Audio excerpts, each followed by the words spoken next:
Olá pessoal, essa é a nossa aula 4, correspondente à seção 4 da unidade 1, custo médio ponderado de capital. Bom, gente, eu sei que não termos as aulas presenciais prejudica um pouco, né, de passar esse conteúdo, é uma matéria que tem bastante cálculo, sem um professor presencialmente para tirar dúvidas, pode ficar mais difícil, tá?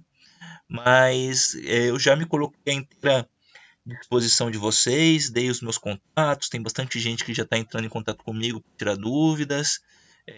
Quando eu reconheço alguém no Facebook, no Instagram, estou adicionando para que vocês possam, assim que tiverem algum problema, fazer esse contato comigo. Tá? Bom, custo médio ponderado de capital, a gente vai utilizar o, os mesmos critérios da última aula, né? O financiamento de longo prazo das empresas SA, das sociedades anônimas. Então, recapitulando, como que as empresas sociedades anônimas financiam seus projetos de investimento? Elas podem optar por empréstimos de longo prazo, no caso das SAs é uma emissão de debêntures, ou elas podem optar por utilizar capital próprio para financiar seus projetos de investimento. Para usar o capital próprio, as empresas podem fazer emissão de ações. Ações preferenciais, que são as ações que dão preferência no recebimento de dividendos, ou seja, parcela de lucro da empresa, e emissão de ações ordinárias. São ações que dão direito a voto para o acionista, dão direito ao acionista participar, influenciar nas decisões da empresa.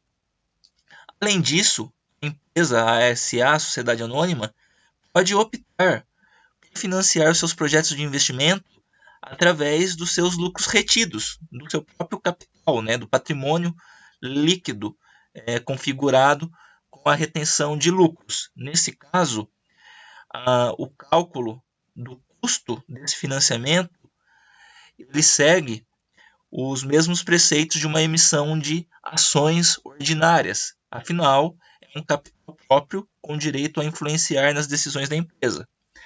Então, cada uma dessas opções de financiamento de longo prazo tem um custo de capital. Na última aula, nós vimos como fazer o cálculo de cada um desses custos, né? Cada custo de cada um dos tipos de financiamento de longo prazo. Só que assim como vocês viram na primeira aula, a questão que qualquer empresa se financia ou através de capital de terceiros ou através de capital próprio, muitas vezes não é compensatório para uma empresa utilizar apenas capital de terceiros e apenas capital próprio. Então ela faz uma média ponderada do capital para utilizar os dois tipos de capital, chegando num custo médio ponderado vai ser um custo melhor do que se ela utilizasse apenas capital próprio ou apenas capital de terceiros.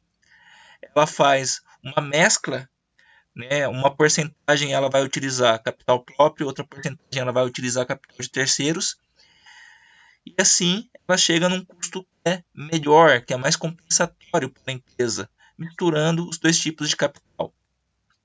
As sociedades anônimas também é possível fazer esse custo médio ponderado de capital. Quando ela for fazer quando ela for financiar um projeto de investimento, ela vai mesclar uma parte de empréstimo de longo prazo, né, de emissão de debêntures, uma parte em emissão de ações preferenciais, outra parte em emissão de ações ordinárias ou usar os lucros retidos. Aí ela vai optar em utilizar a emissão de ações ordinárias ou a emissão ou a utilização de lucros retidos, vai depender do que tiver menos custo entre essas duas opções. Como eu já falei, o cálculo do custo das duas opções é similar. Então nós temos a fórmula do custo médio ponderado de capital. Como já foi passado, né, nas aulas anteriores, o custo de capital representa a remuneração mínima que é exigida pela empresa para ela investir um montante de capital. A taxa de desconto, né, como para se chegar no cálculo do VPL, do valor presente líquido, é utilizada uma taxa de desconto, nada mais é do que o custo de capital. É a remuneração mínima exigida pela empresa, é o retorno mínimo de investimento exigido pela empresa. E aí nós temos uma fórmula para calcular esse custo médio ponderado de capital. Vou ressaltar mais uma vez, não se preocupem com as fórmulas. As fórmulas em prova e tal serão dadas para vocês. Se preocupem em entender como se chegou nos resultados expressos pela fórmula. Isso que é mais importante, entender o conceito por trás da fórmula. Então, a fórmula do custo médio ponderado de capital, ela é composta aqui por 3 elementos. WI representa a participação relativa percentual de capital de terceiros na estrutura de capital da empresa, é a parte da emissão de debêntures. O KI representa o custo de capital de terceiros. WP representa a participação relativa percentual de ações preferenciais na estrutura de capital da empresa.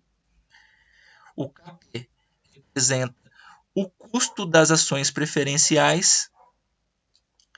WS representa a participação relativa percentual de ações ordinárias ou do capital próprio na figura dos lucros retidos dentro da estrutura de capital da empresa. E o KR ou R é o custo das novas ações ordinárias ou o custo dos lucros retidos. Como eu já disse, entre ações ordinárias e lucros retidos, você utiliza para o cálculo do custo do financiamento a opção entre as duas de menor custo.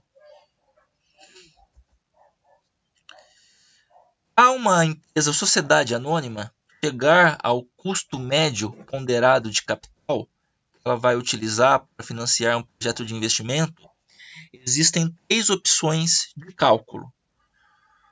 Ela vai fazer esse cálculo através do valor contábil, através do valor de mercado ou através de uma estrutura meta de capital. Vamos ver separadamente cada uma das 3 opções de cálculo.